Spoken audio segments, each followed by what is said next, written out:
2020 Mineral Symposium of the Pacific Northwest chapter of Friends of Mineralogy. This is our first virtual symposium due to the current health restrictions because of the global pandemic, so we're glad that you're able to join us here today. Our 2020 theme is Aesthetic Minerals, Color and Crystallography, and our first speaker is Michael Bainbridge of Mendon, Ontario. Michael is an award-winning photographer specializing in gemstone and mineral photography. His photographs have been featured by the Canadian Museum of Nature, the Mineralogical Record, the Peabody Essex Museum, and the International Colored Gemstone Association. Michael is also a regular contributor and image specialist for the Colorado-based publisher Lithography. Michael is frequently featured as a guest speaker and instructor of photography and geology at events ranging from the Tucson Gem and Mineral Show to the Halliburton School of Art and Design. When not in the studio or in the field, Michael is working at his jigsaw puzzle company that he and his wife Bridget founded in 2018. And now here's Michael Bainbridge with his talk, Aesthetics in Mineral Photography.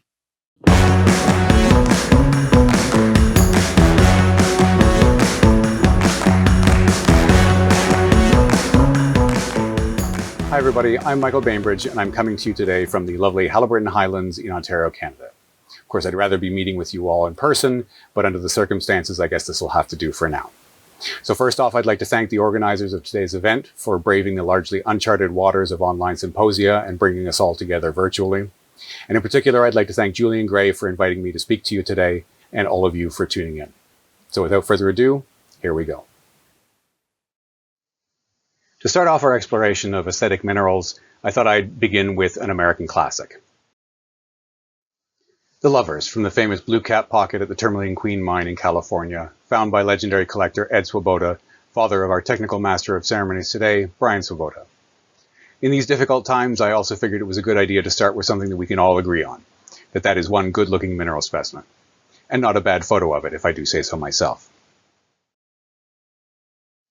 So yes, I'm a mineral photographer and a lifelong mineral collector.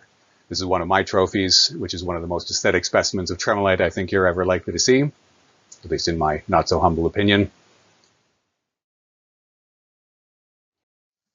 I also teach part-time at the Halliburton School of Art and Design, so I could go on at length about the nature and study of aesthetics in general, but lucky for you, I'm not going to. Instead, I'll talk specifically and briefly about how some of the universal elements of design contribute towards our appreciation of aesthetics in mineral specimens, such as how strong lines can create a striking composition, about how unusual forms catch our attention and pique our interest about the processes of the mineral world,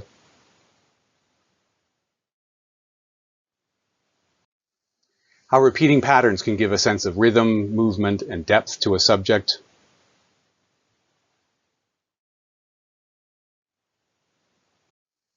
how we need a differentiation in tonal values to create contrast,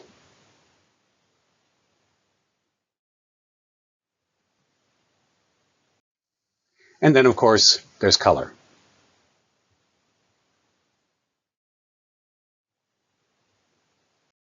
Incidentally, a dealer friend of mine, I think it was Dave Bunk, told me that blue minerals are the most popular, followed by red,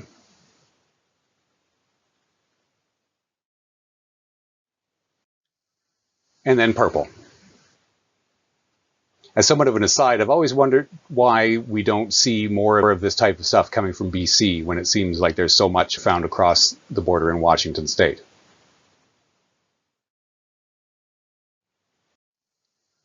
Anyway, every now and then, all these elements come together to form what some would refer to as a natural work of art, or a mineral masterpiece.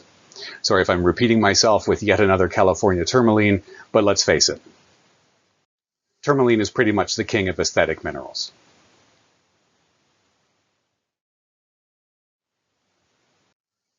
Actually, when we're talking about aesthetic minerals per se, we're really only talking about a handful of familiar species that commonly form aesthetic specimens, such as this fluorite and calcite. It's no wonder then that everyone gets really excited when something rare is found in large, colorful crystals, complete with contrasting accessories to set off the overall composition and deliver a stunning presentation.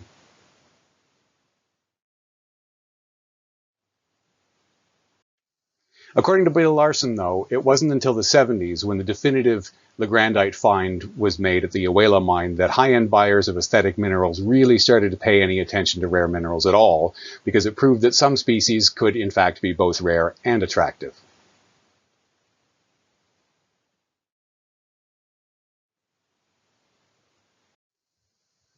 Now, don't get me wrong, all things being equal, I'm sure we'd all prefer that our collections be as complete and attractive as possible, myself included. But the fact is that for the collector of aesthetics, there are a fairly limited number of species that have yet been found in objectively aesthetic specimens. On the flip side, collectors of rare species, no doubt secretly, or not so secretly, wish their collections were generally more attractive than they tend to be.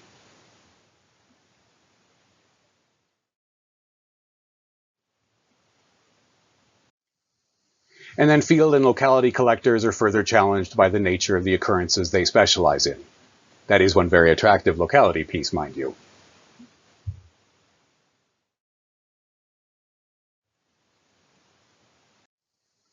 In the immortal words of Paul Desautels, few collectors, even among connoisseurs, can afford to be universally well prepared in all these areas.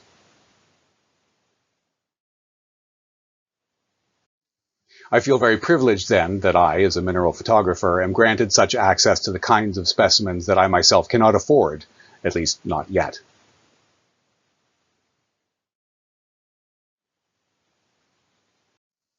And working with some of the top museums and private collectors in the country, as I do, you might think that my catalog is filled with only the very best, most attractive specimens that money can buy. And to an extent, that's true. But as a photographer for hire, I'll photograph pretty much anything anyone wants to put in front of me.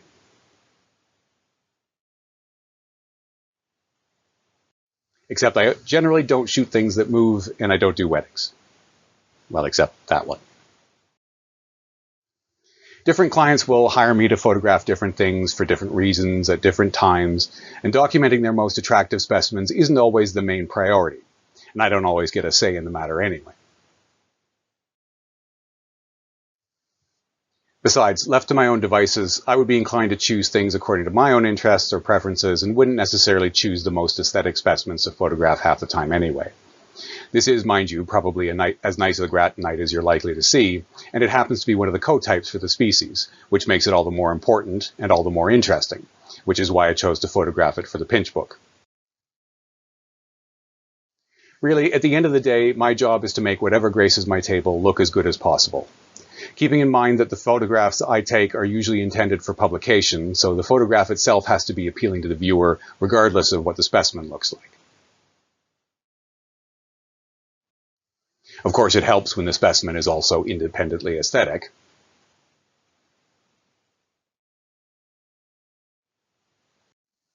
But I consider my job to be equal parts aesthetic presentation and scientific documentation, and I take both seriously.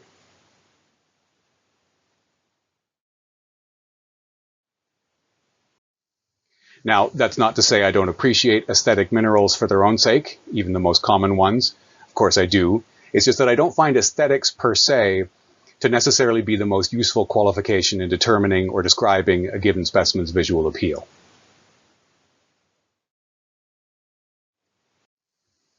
In absolute terms, this is not an attractive mineral. But relatively speaking, this is a very aesthetic specimen for Sternbergite. So for one thing, aesthetics is necessarily somewhat of a sliding scale when it comes to evaluating minerals.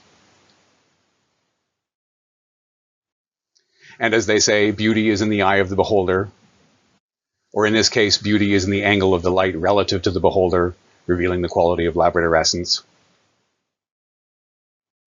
And there are other hidden attributes to minerals that aren't adequately captured by the pure pursuit of aesthetics alone, such as fluorescence. And this might not be a terribly impressive proustite specimen overall, although it's a very good locality piece, mind you. But if you look at it a little closer, photomicroscopy offers up an entirely new visual feast that is often overlooked in the traditional pursuit of aesthetic minerals. As somewhat of an aside, someone once accused me of photoshopping this, which I assure you I did not. I have no idea what's causing the multicolored oil slick appearance, but it's not Photoshop. Interestingly though, whatever it is appears to also be preventing the typical light sensitivity in proustite, where it forms a thin coating of silver from prolonged exposure to light.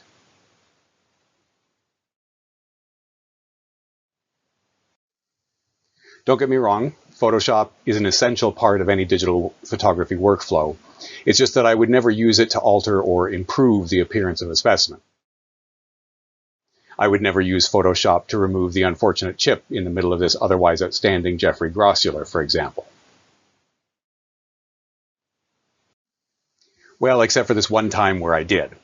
But it was for a good cause, I assure you.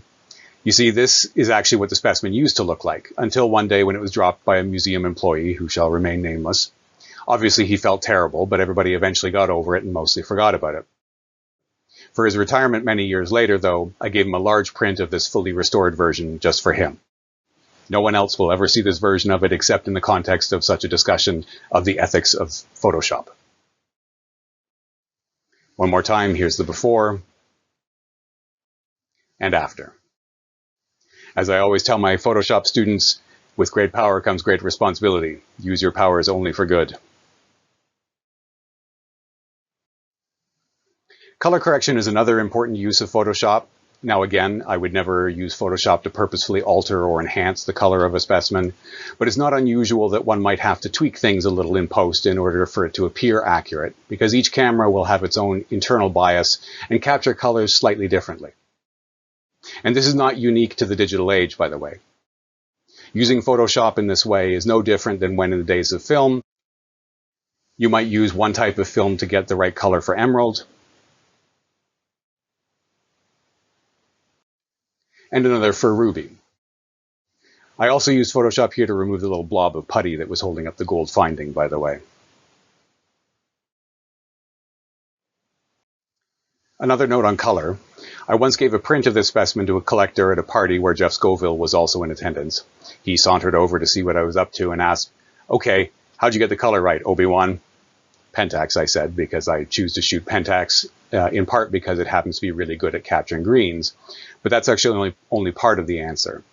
You see, in this case, I had complete control over the whole process, from taking the picture, processing it in my color managed studio, and printing it on my calibrated printer. So I knew it would be right. But the one thing that scares me most about making this presentation online is that I have no idea what that looks like on each of your individual monitors. So if that doesn't happen to look quite right to you on your end, just remember that Jeff Scoville calls me Obi-Wan, and rest assured that the original is good. Anyway, as that pertains to the aesthetics of mineral photography, color is obviously an important consideration for both mineral aesthetics and mineral photography. And while the digital age has provided incredible access to amazing specimens, it's not without its pitfalls. For the viewer, it can be hard to tell if a photo you're looking at online has been enhanced in some way. And for the photographer, it's practically impossible to ensure that the viewer is seeing it in the way that you intended. That's right, folks. Surprise, surprise, you can't believe everything you see on the internet. But with new tools and software, the process is improving all the time, so there's hope. Another issue with aesthetics as it pertains to mineral photography is that it's somewhat of a subjective quality. And I'm not just talking about how some might prefer a dominant single crystal to a divergent group, or how others still might prefer a large crystal nicely perched on a well-balanced matrix. Those preferences really only have to do with the aesthetic qualities of the specimen itself and its place in your collection. Rather, I'm talking about a much more abstract effect. Here we have another beautiful, albeit larger, ruby silver, parargyrite this time, and we can see the characteristic silver tarnish, as it were, with mirror-bright reflections in places and flashes of the deep cherry red interior in others. Nothing about that seems off, because that's exactly what you'd expect to see from such a piece if you were examining it in person. But the problem is that that's not at all how the camera sees it. This photograph is actually a Photoshop amalgamation of 3 separate shots. One, slightly overexposed to capture the detail in the dark areas. One slightly underexposed to capture all the detail in the highlights. And then this one, which is backlit, to get some of the color and transparency. So how is that much Photoshop trickery okay, you might be asking yourself right now? Well, it comes down to what I like to call the Rashomon effect. For those of you unfamiliar with Rashomon, it's a 1950 film by Akira Kurosawa, which explores the nature of truth and the subjective observer. It was required viewing when I went to film school and has perhaps found new relevance in this age of alternative facts. So anyway, when it comes to this specimen, what is the truth? Well, it is the truth that under one set of conditions, this is how the camera sees it. And under a different set of conditions, this is also true.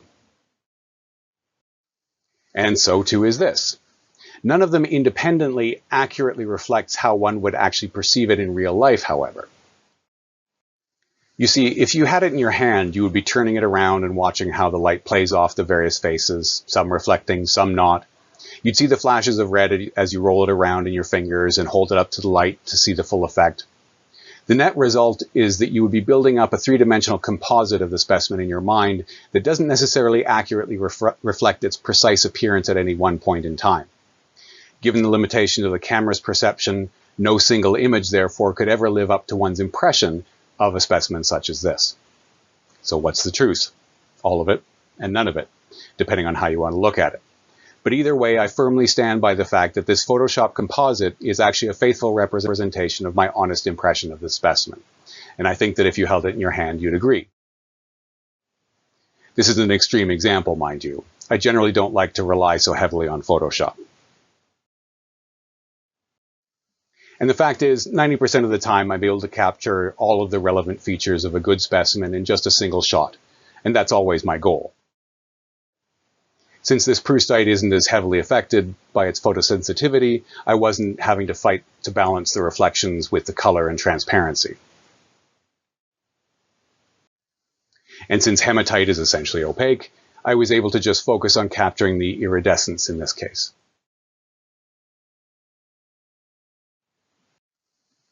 All that to say that while aesthetic minerals are obviously very important to me as a mineral collector and as a mineral photographer, I use a slightly different criteria to evaluate how well a specimen displays.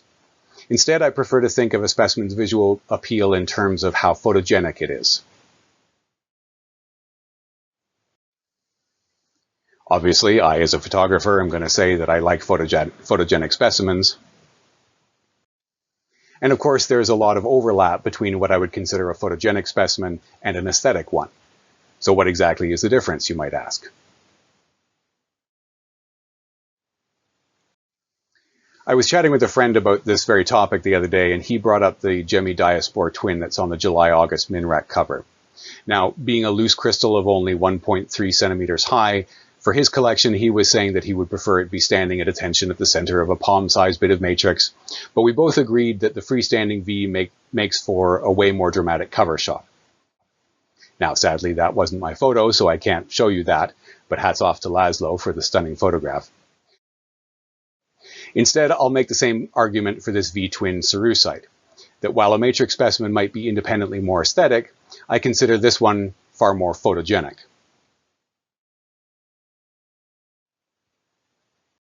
Now, we've already established how relatively unattractive minerals can still be photogenic by being eminently demonstrative for the species in a way that translates well onto film, as it were.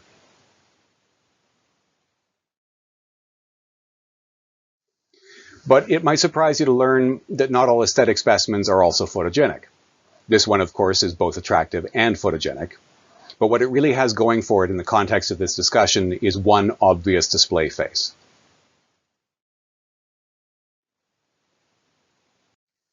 I'm generally loath to admit defeat, let alone show off my failures, but I have to say this one got the better of me. In person, it's a beautiful, delicate cave flower that displays wonderfully from all sides. On camera, however, it's a vaguely translucent white mess. Really, that's not a bad single photograph of it, but honestly, it doesn't do it justice because two of its best attributes, its size and its 360-degree display, just don't translate well into a single two-dimensional photograph. So aesthetic, yes. Photogenic, no. And unlike the pyrargyrite, no amount of Photoshop magic was going to save this one.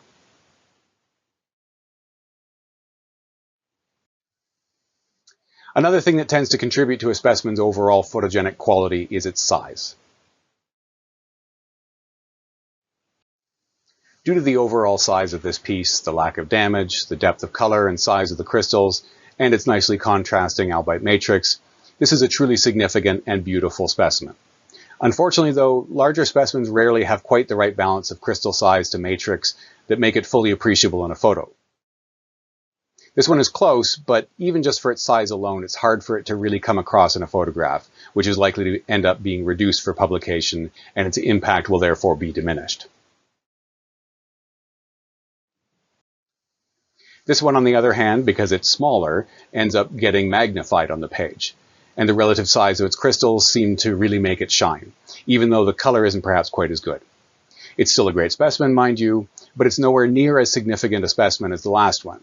And although one could argue the relative aesthetics between the two overall, I would say that this one is far more photogenic, thanks in part to its smaller size.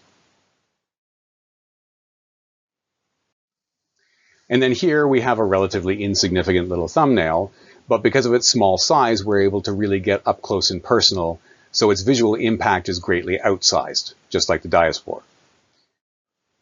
This is still an aesthetic specimen, but nowhere near as much as the last two, and yet it makes for a far more dramatic photograph.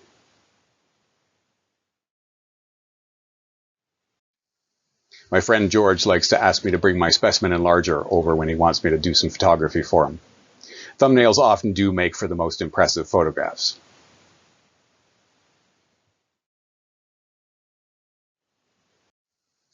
Another factor that can affect how photogenic a specimen is that's related to its size is its aspect ratio.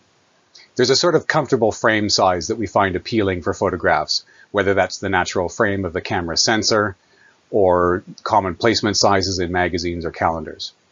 This huge single from the famous Vesuvianite find that also produced the Three Fingers piece that Jeff Scoville photographed for the Tucson show poster is truly one of the most impressive specimens I think I've ever seen in person. Now, again, the impact of its size doesn't translate well into a photograph, but also its long aspect means it's an awkward fit for traditional placement sizes, such as your computer screen right now. In person, this might be my favorite specimen from that find, but I consider this to be by far the most photogenic one that I've had the pleasure of photographing from that pocket, owing in part to its wider aspect ratio. You'll often see photos of these where the color has been jacked to the point where the whole crystal looks the same chrome green as the tips, but this more olive green is the accurate color, Obi-Wan assures you. Incidentally, all of the top pieces from this find have been repaired to varying degrees, but that's actually a great story, which I'm likely to butcher, so do yourself a favor and buy Rod Tyson a scotch and ask him the story of how he found matching pieces from a single specimen in different lots that he bought from different collectors at different times.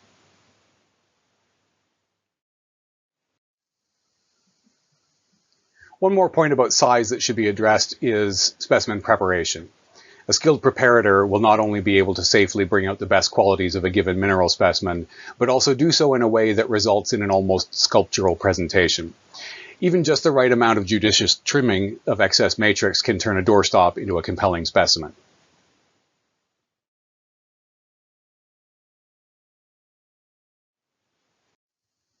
Case in point, this is by far the most attractive and most photogenic specimen of fluoricterite I've ever seen. And believe me, I've seen a lot of fluoricterite. Anyone who's ever listened to one of my talks knows that I have a bit of a pet peeve about amphiboles, but don't get me wrong, I actually find the whole group really fascinating, and tremolite is one of my favorite minerals. But in the context of our discussion of aesthetics today, suffice it to say, this species has very little going for it in terms of its outward appearance. In fact, the only thing that makes this particular specimen worthy of inclusion in this present discussion of aesthetics is the masterful job someone has done in presenting it against the surrounding calcite matrix.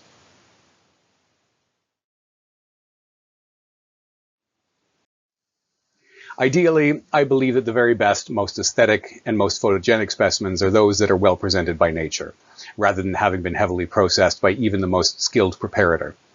As an aside, one of my favorite Rock Courier quotes, and there are many, is that India is a victim of its own success. If it only produced a few hundred or even a few thousand of specimens such as this, they would be very expensive and rightfully take their place among the mineral world's masterpieces. But as it is, each specimen is overshadowed and undervalued by the next in a relentless parade of incredulously aesthetic specimens.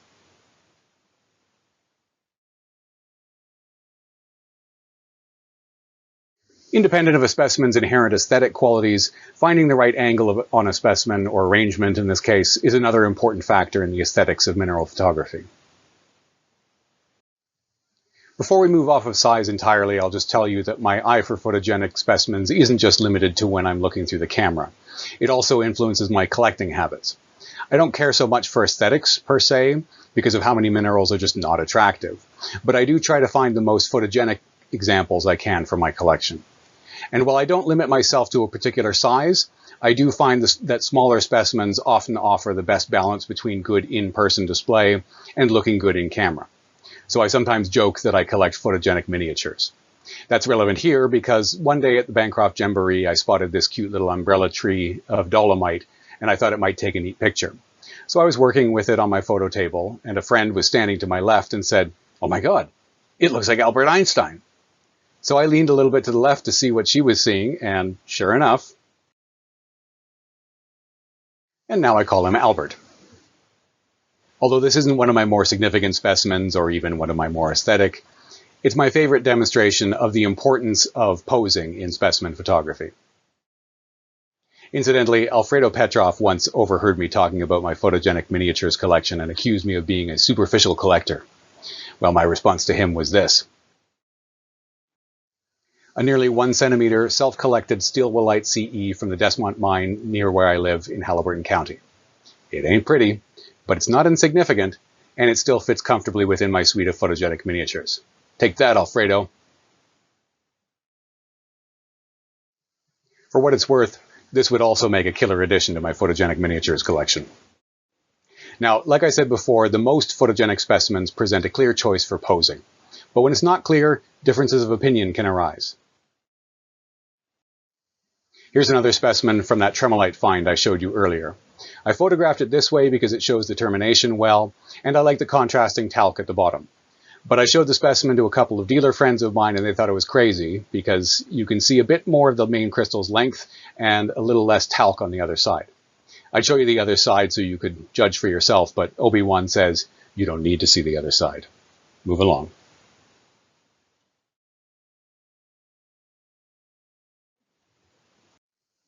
In my defense, though, it's not unusual for curators and collectors to reorient a few of the specimens in their displays after they see my pictures.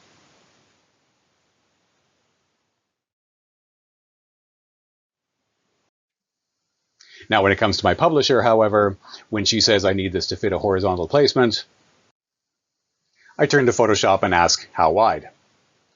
Even if I might know the intended use of the photographs I take, I rarely know exactly how they might be placed on a page. Given all the time in the world, I'd love to shoot everything in a variety of positions, but usually I just have to use my best judgment, hope for the best, and Photoshop when necessary. If I know I'm shooting something for a cover, obviously I'll shoot it vertically, or I'll shoot it horizontally if it's for a calendar. But if you're just shooting something on spec, it can be a bit of a crapshoot. Page layout is certainly something worth considering when deciding how to shoot a specimen, though.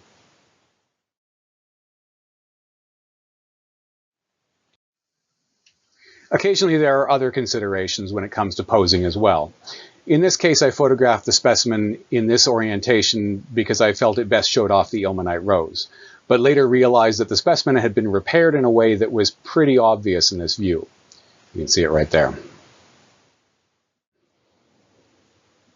Now, I won't take any drastic measures like Photoshop to fix an obvious repair, except for that one time that I did.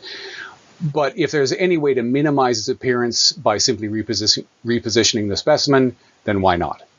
This, by the way, is the unedited raw file, in case it's looking a little dark, including the little bit of dab of hot glue at the bottom that I used to secure the specimen there.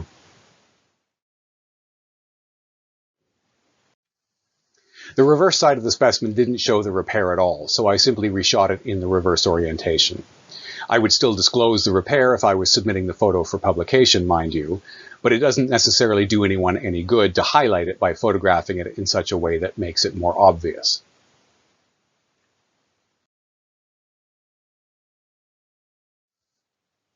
Now, the other major choice a photographer makes when it comes to aesthetics in mineral photography is that of the background against which the photograph is taken. Now, I've heard the complaint that the addition of color, often the obvious choice of a complementary color, can look garish.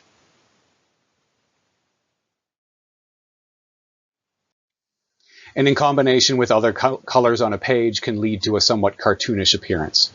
Now again, when I take a picture, I don't know what's going to be placed next to what when it gets laid out on a page, but in general, I don't disagree that colored backgrounds can be overused. And more I find myself defaulting to a more neutral background option. But there are actually some very good reasons why we mineral photographers sometimes opt for a colored background. And yes, oftentimes it does end up being a complementary option, such as purple and yellowish in this case.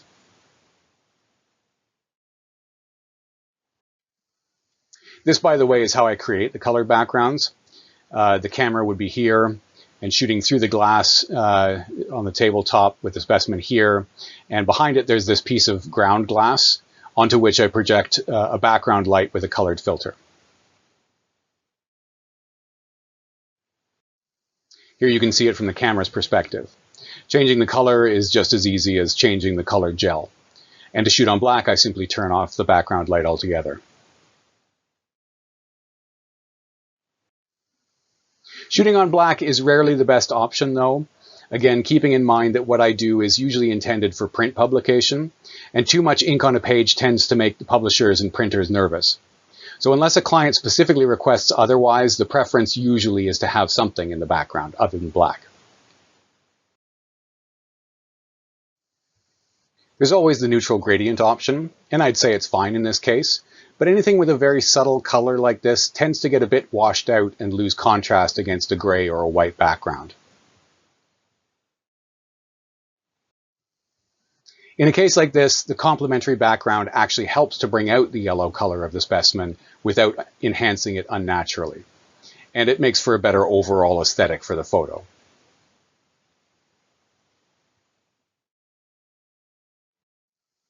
Where the neutral gradient background really works best is for gems and gem crystals. For one thing, if you've got multiple colors, whether it's in a single specimen or in a group like this, good luck trying to find one background color that will work with all of them. And the more strongly colored the subject is, the more a colored background starts to compete and clash with it. And plus, you don't want the background color bleeding through a transparent gemstone and altering the appearance of its natural color.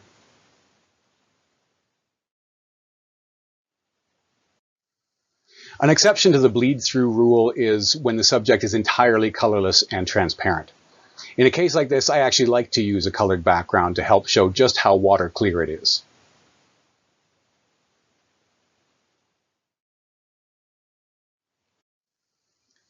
Fluorescents are another special case. Traditionally, fluorescents are shot like this, against a black background. My earlier caution against shooting with a black background notwithstanding, this often does work well for fluorescents from a purely aesthetic standpoint. For one thing, this is how we're used to seeing fluorescents, in the dark. And like with gemstones, the color is usually the primary point of interest. And since that fluorescent color is often quite bright and saturated, a colored background would not be an appropriate choice here. When the whole specimen is fluorescent like this, or at least the whole outline, it does read quite well against black.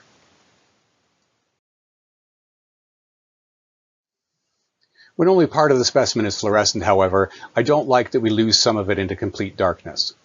I don't want to start introducing visible light on the specimen and risk contaminating the fluorescent response, though. I have experimented with this, and it rarely works well in my opinion.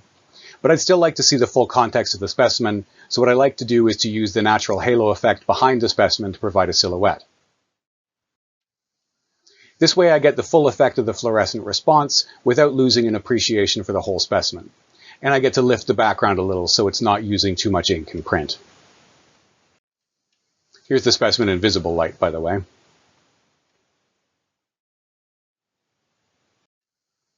In case you're curious, here's the one example where I was able to successfully use visible light in combination with UV. This is a gold and scheelite in quartz. Scheelite, of course, fluoresces a light blue. Here it is under shortwave UV light. Again, note the neutral halo, so we still get a hint of the complete form because the quartz, of course, isn't fluorescent. But this is mostly a gold specimen, even though it's neat that it's in a matrix of fluorescent scheelite. So I decided to try to see if I could get both in a single shot by adding a little pop of visible light. Well, sure enough, it worked. We start to lose a bit of the fluorescent response, but I think the overall effect works. This is a really rare case, though. So far, I have yet to find another specimen that really justifies the use of this trick. And because it's such an unusual effect, it can only be used with some explanation. So although I've gotten a lot of mileage out of this shot for photography presentations, I don't expect it's likely to get published anytime soon, unless I write an article about fluorescent photography, that is.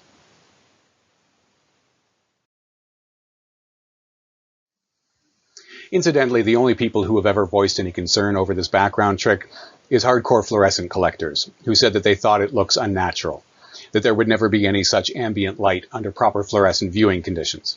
And that's a fair point. But really, what does it mean to be natural in a situation like this? It's not exactly natural to sit in your dark basement with a high-powered UV lamp pointed at a bunch of glow rocks. Besides, it's not like there's any Photoshop magic here. It's just a real, one-shot photographic result from a careful lighting setup. And in any event, I still think it makes for a better picture. And if better photography helps get more people interested in fluorescent minerals, then I'd say that's a win.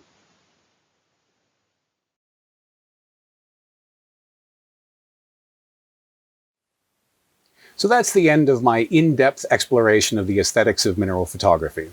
So to finish off, I thought I'd leave you with a bit of eye candy, and perhaps a few questionably aesthetic but nonetheless photogenic specimens presented as a rainbow of mineralogical masterpieces starting with gold.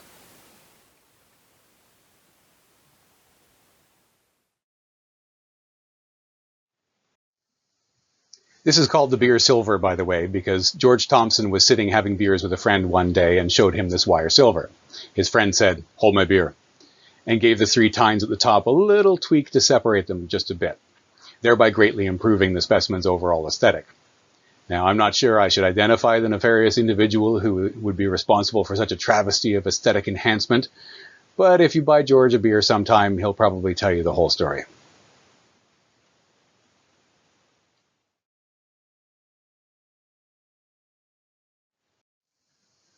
And a Michigan copper for Philip Perchon, if he's out there.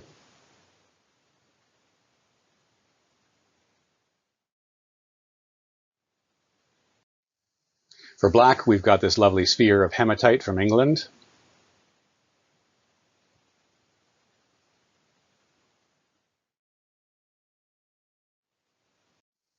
And for white, a big tuft of bertrandite on mica. If it was yellow, I'd say it bears a striking resemblance to a certain US president or UK prime minister.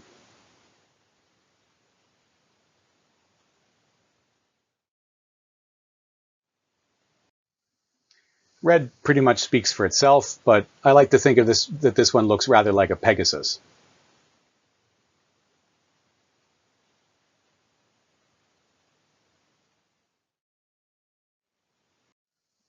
I mentioned before how India has been a victim of its own success.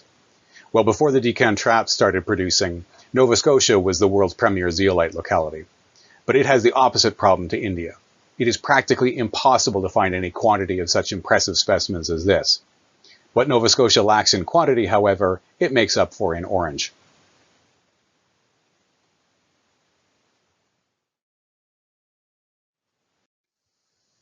Yellow brings us this lovely anglesite.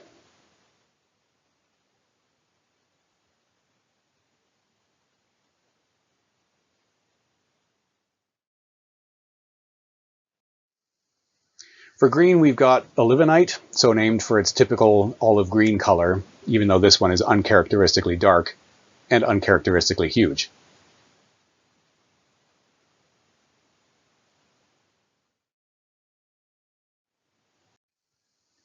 Even though the sapphire variety refers to any color of gem corundum besides red, which would be ruby, people mostly think of it as blue, so here you go.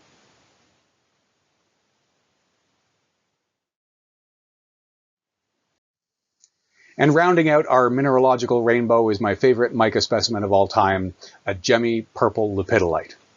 which now graces the cover of my book about the Pinch collection at the Canadian Museum of Nature. Thanks, everybody, for watching. Hi. So I loved seeing that. I loved seeing the glimpse of how you create some of these amazing images and sort of the layers. Just love to see that. I'm not a photographer myself, so this is fascinating. But we do have a couple of really interesting questions here. Let's have it. 2 questions from Laszlo, who I know knows a bit. But let's see. First question, you mentioned that you don't retouch chips and damages out. That's correct. What about dust? Sometimes, especially dark minerals, are just dust magnets and hard to get rid of all of them, even with compressor or microfiber cloths. Yeah. Yeah, absolutely. I mean, I always work, well, so first I make sure that if possible, the collector will clean the specimen, or if it's mine, I'll clean it myself first. So starting with a clean specimen is important. And I spend a lot of time cleaning glass, the glass tabletop that I photograph against. But yeah, as you say, inevitably there's always dust that's left behind, and yeah, I have no qualms about removing dust in Photoshop, and do spend more of my time taking out dust in Photoshop than I ultimately would like to. But it's no substitute for making sure that you're clean up front in the process. But yeah, wherever necessary, I do. His second question, you listed the Achilles tendon of mineral photography in terms of colors. Have you ever tried another extended color space to reproduce those saturated colors? He's tried with different cameras, lights, and displays with no success, and tried some other fixing within PhotoPro or Adobe RGB where the range didn't quite cover it. Yeah, so what Laszlo is talking about there is the system of color management is a process that's regulated by the International Color Consortium, which attempts to standardize the appearance of color across platforms and across screen output versus print output. And so in order to do that, there are various color profiles which are created to describe the individual bias of like a particular camera, how it sees the world, what your monitor is introducing into the mix, what a particular printer looks like. So each device has its own color profile. But then there are these generic color spaces that we try to conform to, such as sRGB, Adobe RGB, the ProPhoto. And what those do is it encapsulates a certain number of colors that are able to be described accurately within that color space, and some are more limited than others. And so in the specific example of the dioptase, one of the common problems where people can't get the color of dioptase quite right is that the sRGB color space, which is the most common, it's the standard for the internet, actually can't contain or does not contain the specific color that is dioptase. So I use Adobe RGB for everything that I do because it's a wider color space and actually does contain the color of dioptase. So with respect to Laszlo's question, though, of using even wider color spaces such as ProPhoto, I find that problematic for a couple of reasons. Number one, because most of my work is intended for print. ProPhoto does not translate well into print because with ProPhoto, you're going from this very broad color space to CMYK print space, which is much, much smaller. It's one of the smaller spaces. And so mapping those really bright saturated colors that can be found in ProPhoto to the very limited color space of print, the more you have to make that translation, the more problematic it gets, the more detail you lose in the saturated colors and everything else. The reason I use Adobe RGB specifically is because it's tailored specifically to translate well from digital to print, while still maintaining the brightest, most saturated colors possible in a digital environment. Thank you. Yeah, that makes sense to me. Do we have another question from Paul Brandis? He's wondering what exactly determines what color you use for a background. Well, it's mostly what works well with the specimen. I have because I use the colored gels to create that colored background. I have sort of a limited set of colors that I turn to. And then, so when I'm setting up the lighting on a specimen and I've done lighting the specimen, I just sort of run through my head red, orange, yellow, green, blue, purple, gray, brown, whatever is in my roster, and imagine it in my head what's going to look right. And as artists from time immemorial have discovered, there are certain color combinations that just work well. So I use the example of the complementary color in this presentation. There are other analogous color combinations that work well and that sort of thing. But really, it's just mostly a subjective choice, and I just sort of imagine what's going to work and give it a try. And sometimes I'll shoot 2 or 3 different combinations and choose the one that's best. Alex wants to know, is the pinch book available through your website yet? Not through my website yet. Well, I actually haven't received it yet. They're the latest in the lengthy saga of the pinch book is that it had gone to the bindery, and the folding machine for the dust jacket had marred all of the corners on the dust jacket, so it had to be. The dust jackets had to be reprinted and everything else. My understanding, however, is they have all been successfully bound and dust jacketed, and should in fact be on their way to Denver right now. So Gloria will have them available next week, I think. And then as soon as we can get them shipped up to me in Ontario, I will have those available, but it'll probably be another couple of weeks by the time we get the shipping sorted out.